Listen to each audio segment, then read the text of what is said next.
future NFL superstar. Very much so. Very much so. Superstar players.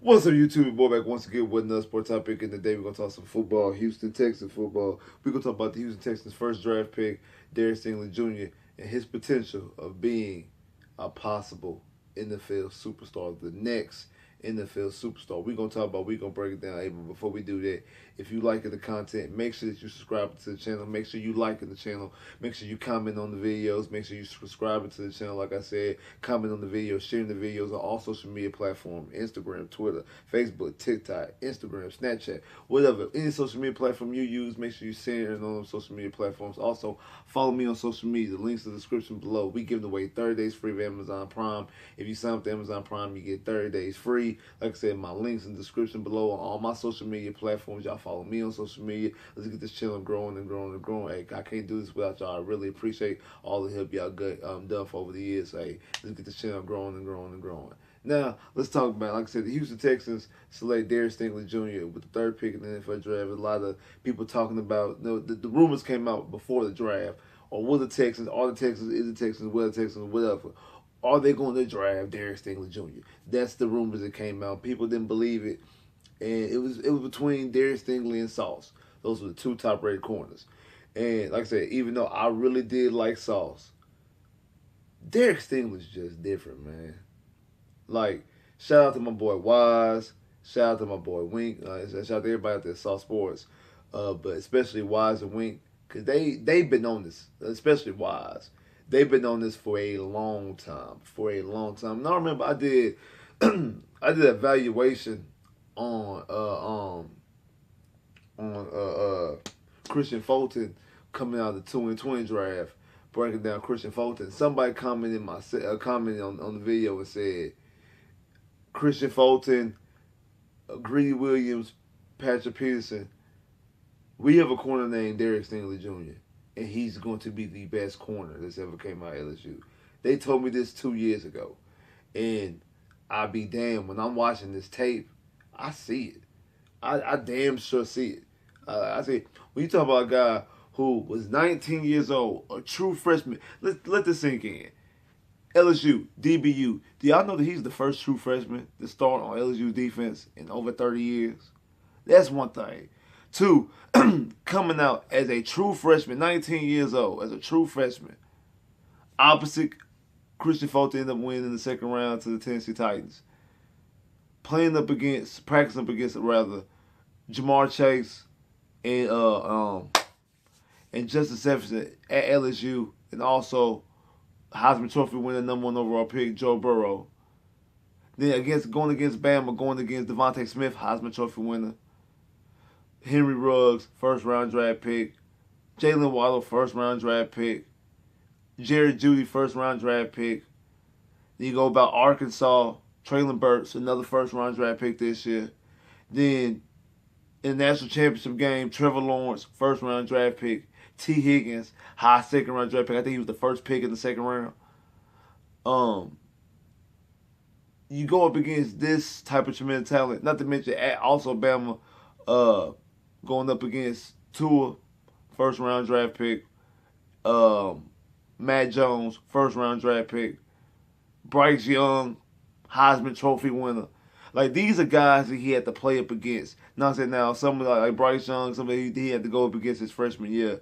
But the rest of these guys he had to go up against as a true freshman, 19 years old, stepping down on the field as a true freshman, LSU, and was giving people the business.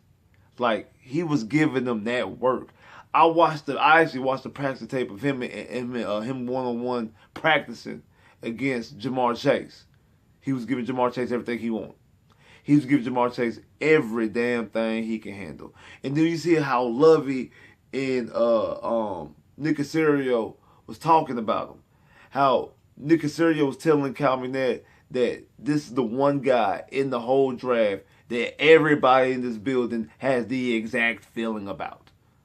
Everybody in this building has the exact same opinion about this guy. It's a consensus. We all feel this way. We are all comfortable taking him number 3. There's no. This is the guy. This is going to be our linchpin. This is going to be our superstar. This is going to be the leader of our defense for years to come. He's going to be the best player on the defense for years to come, if not the best player on the damn team. And he didn't say all that, but that's what he was alluding to when he said that. But he did say that everybody in that building had the same opinion about him. And then when you hear Lovey call him and say, hey, we got a plan for you. Because I know people talk about, well, he only really fit the defense. He's a man-to-man corner. I'll play a lot of cover too. It don't make no sense. He said, man, we got a plan for you. How about you cover the number one receiver out every time?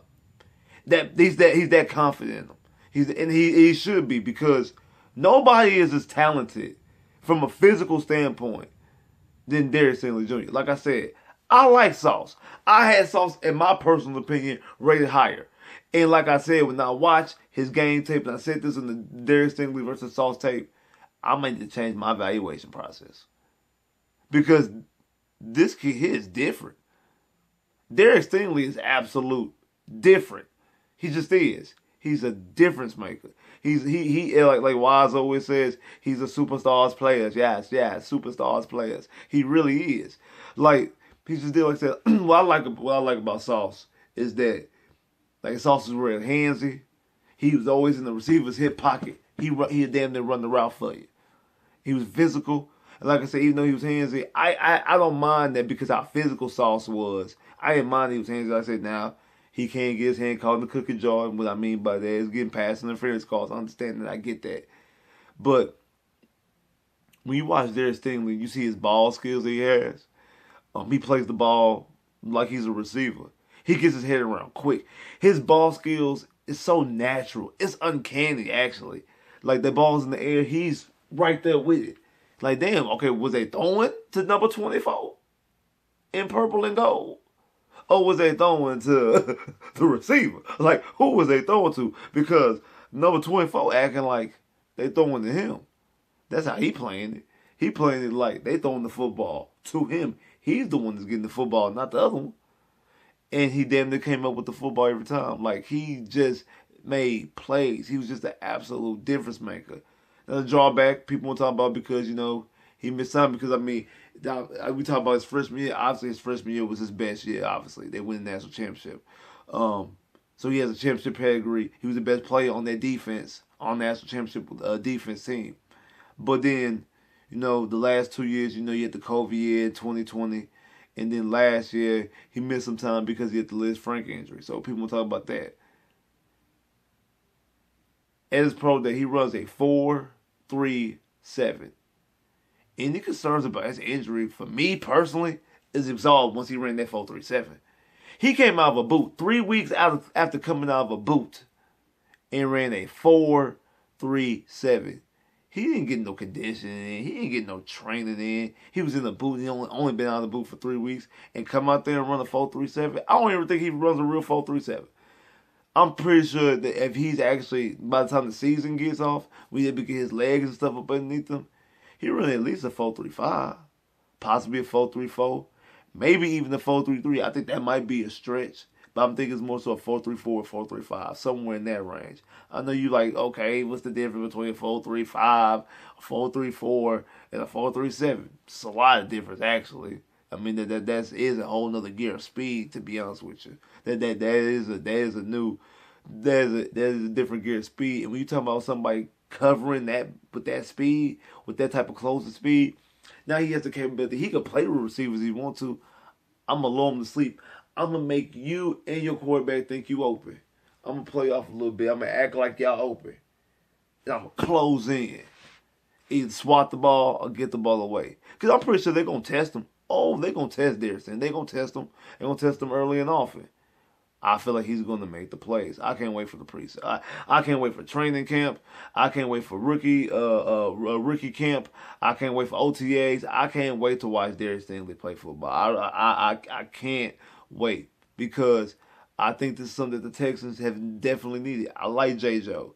J-Joe came down here and won some Pro Bowls. I was really excited about A.J. Bouye, and I thought he could have been the next number one receiver in the league. I mean, number one corner in the league, if he would have stayed in Houston and be able to be that guy.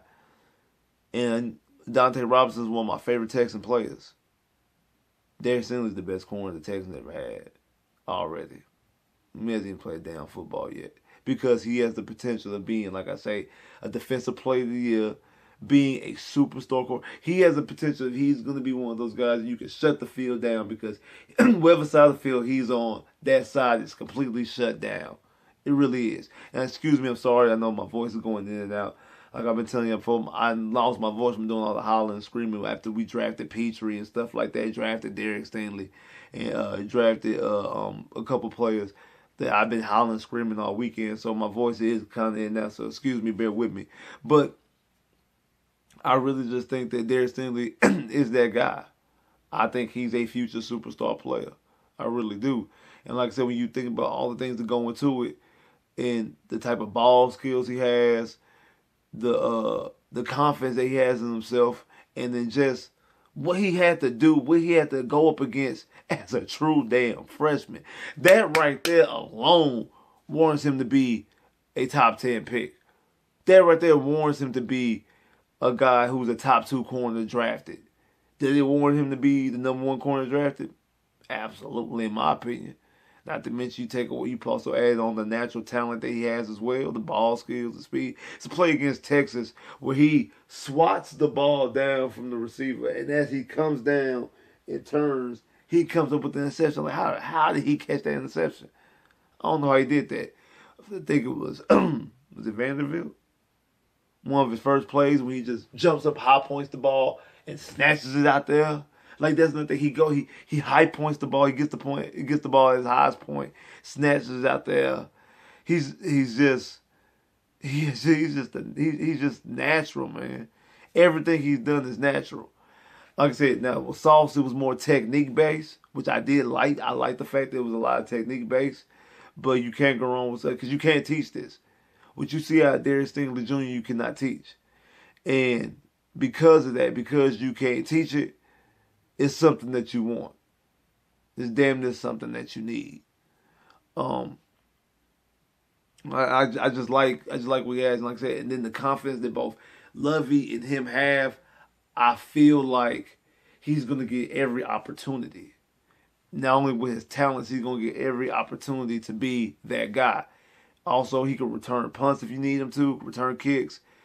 He could play both ways with that speed. He damn sure be able to play both ways. And them ball skills, he could play both ways. Could he be the Texans version of Deion Sanders? Not saying these Deion Sanders don't say, oh, now Spencer's comparing them to Deion Sanders. Don't. I'm not saying that, but just like how Deion was used both ways and used in the return game, you could use Derek Stingley the exact same way and get the most out of him. That's why I say he could be a superstar.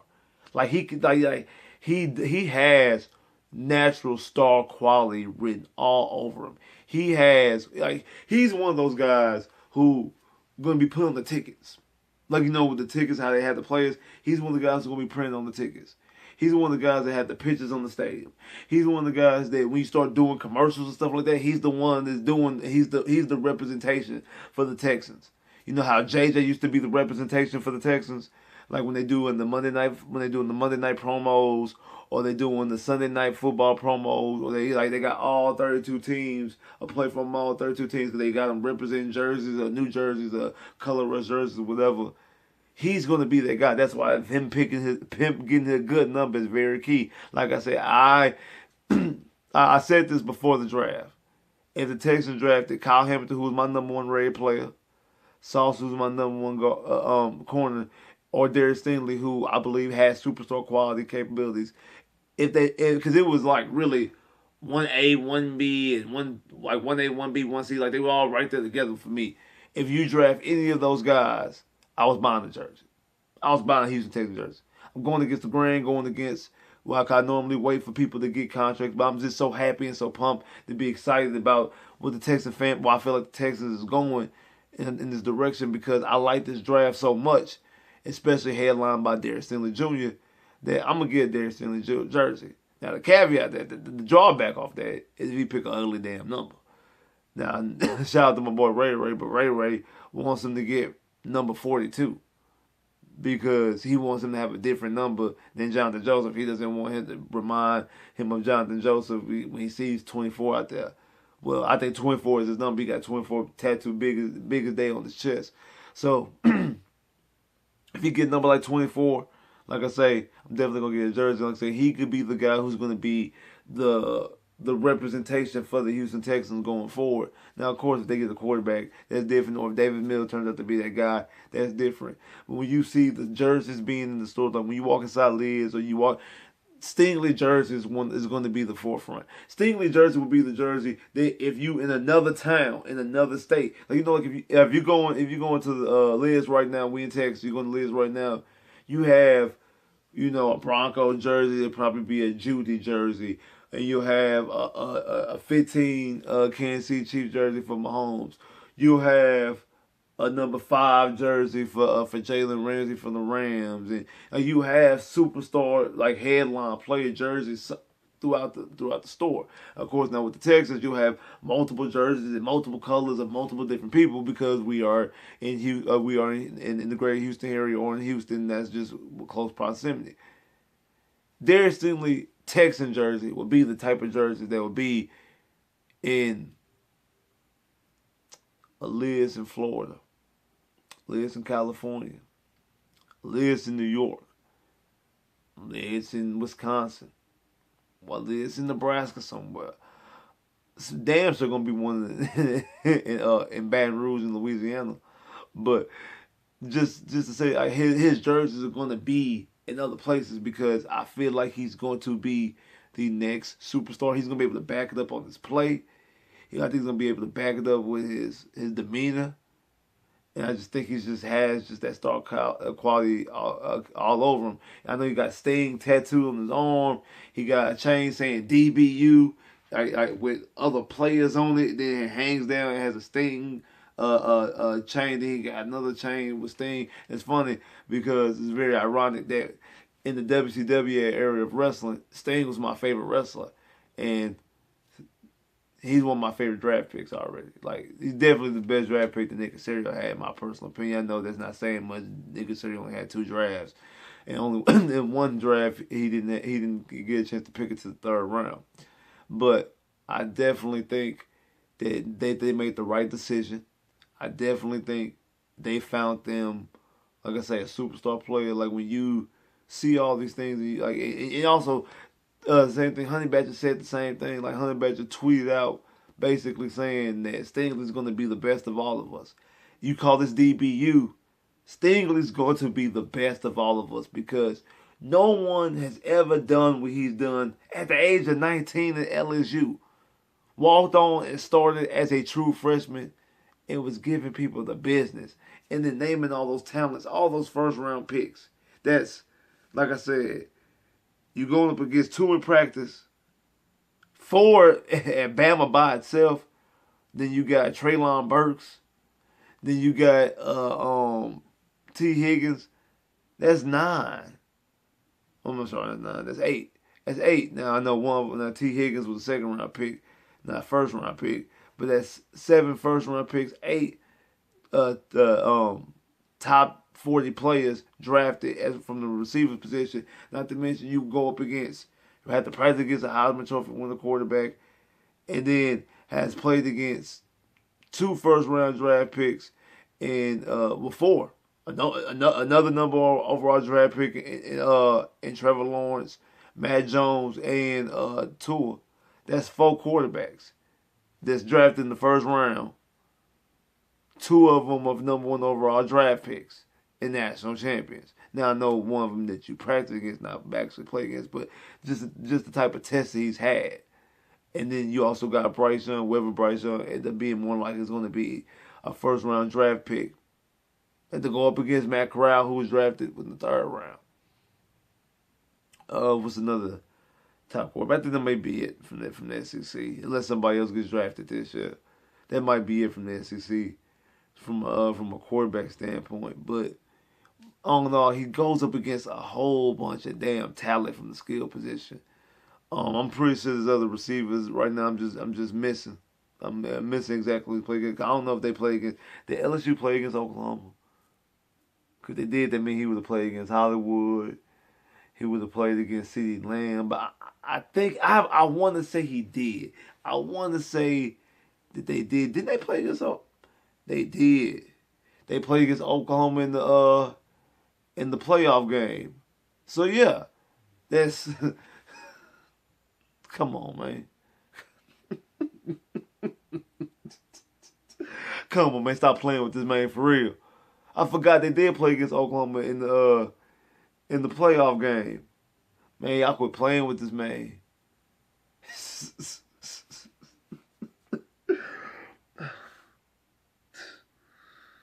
Damn. Man, y'all quit playing with this man for real. Y'all really do, man.